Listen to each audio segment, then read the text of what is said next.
لك يوما بإذن الله كيوم فرنسا، فوالله إن كنا قد دكينا فرنسا في عقر دارها في باريس قسما بأمر الله لندكن أمريكا وبعقرها في واشنطن بإذن الله تعالى. وأقول لدول أوروبا إننا قادمون بالمفخخات والتفجيرات، قادمون بالأحزمة والكواتم قادمون، ولن تستطيعوا ردنا لأننا اليوم بتنا أقوى من ذي قبل بكثير. ولكن المنافقين لا يعلمون. وسوف ترى. Very disturbing, the words of Islamic State threatening Washington, D.C. and the USA, the same organization involved in the brutal war in Syria, the same group who lay claim to the vicious deaths in both the Lebanon and, of course, the ferocious brutality in France. All claim to be Muslim, doing the work of Allah. So radical is their belief that they are prepared to murder their own other Muslims as well. Well, joining us now to shed a little bit of light on this and discuss this further via Skype is Moulana Igsaan Hendricks. He's the president of the Muslim Judicial Council. Moulana, thank you very much for being with us and welcome to Morning Live. Good morning, Leanne. Good morning, South Africa, and thank you very much for the wonderful opportunity. An absolute pleasure. Moulana, how do you react to the claim and I suppose the issue that the people that are taking responsibility are Muslim? In my capacity as the President of the Muslim Judicial Council, South Africa, we condemn the attacks in Paris. And yes, from the offset, we want to say that this group has absolutely no connection to Islam. Islam as a religion is completely innocent and free from the type of claims and the actions such as the brutality, the violence, and the terrorism. Islam is based on the high objectives of life, and such as the preservation of life, the preservation of honor, and therefore such type of actions has absolutely no scope in the pure teachings of Islam. So from the offset, it's very important to say that Islam as a religion is completely innocent of these type of actions. Yeah.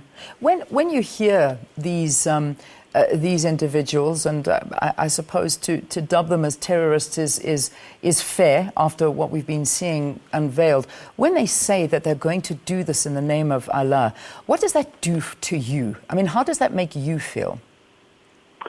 It places me and every other leader in the Muslim community in this responsibility that we need to explain not only to South Africa but to the international community. As much as the paraphernalia appears to be Islamic, but the name Islamic cannot be juxtaposed with these type of actions, and therefore it cannot be in the name of Allah, it cannot be in the name of Islam, it cannot be in the name of any religion, whether it be Islam, Christianity, or Judaism, such as the prime objective of the Sharia of Islam is the preservation of life. What we see from such type of groups is the destruction of life, the brutality, the very unacceptable manner in which, and I need to place on record, Leanne, and fellow South Africans, in many instances you may have followed that the Muslims are in actual fact the first victims and amongst the victims of such a brutal attacks by these groupings. What is this doing for the reputation of Muslims around the world? I mean, do you find that there's a lot more prejudice towards you because of these incidences that are happening globally? We are already beginning to see that the Muslim community in France and in Europe, there is a 20 million Muslim population, of which 8% of that 20 million is based in France. We have already seen in the last 24 hours that the Muslim community, particularly in France, is on the back foot. The French authorities are now talking of the possible removal and the expulsion of many of the imams whom they believe that the mosque and these centers are the centers for such type of rhetoric. And it is clear that many innocent people will also be harmed in the process.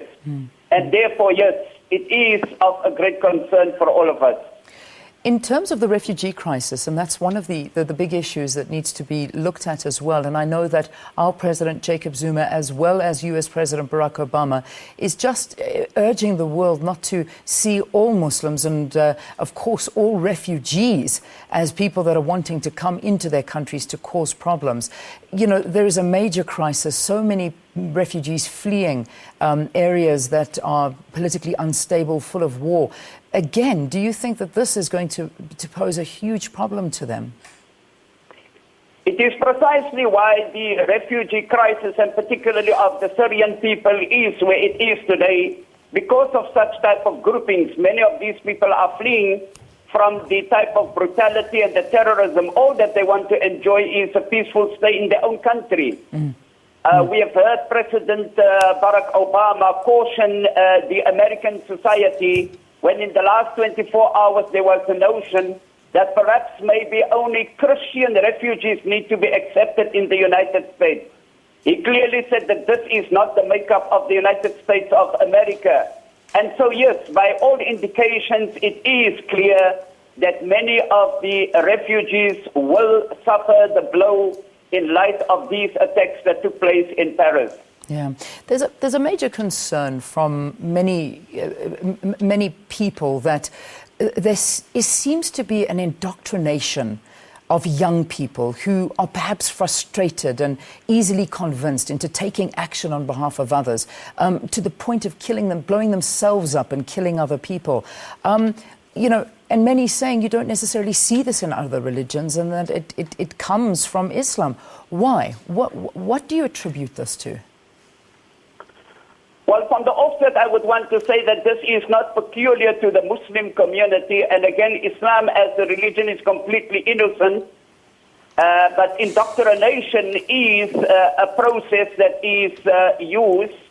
And of course, many of the young people, as you would recall not too long ago, in South Africa and particularly here in the Western Cape, we were exposed to the possible recruitment of young 15-year-old boys and girls to the ranks of ISIS.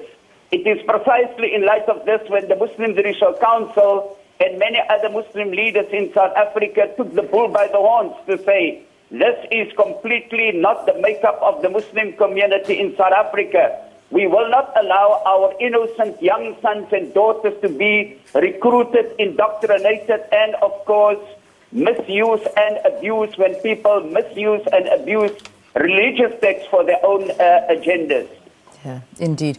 Moulana, just to wrap it up, I mean, I do know that as much as people were laying blame on Islam and Muslims in general, a lot of other people were taking a different course in saying that it's not religion that kills, it's man that kills. And, you know, that's one of the things that many people are focusing in on. I mean, is this a belief that you hold and you would like to promote as well? Of course, religion does not kill. It is purely placed at the individual actions of human beings. But one cannot deny that religion sometimes is used and abused for such type of agendas. We call for peaceful coexistence amongst the religious communities.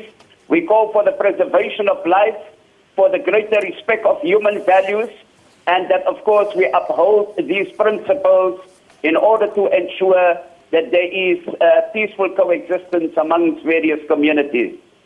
Moulana Igsaan Hendricks, we thank you very much for your time. He, of course, is the president of the Muslim Judicial Council, talking to us via Skype. Thank you again. All right, it's time.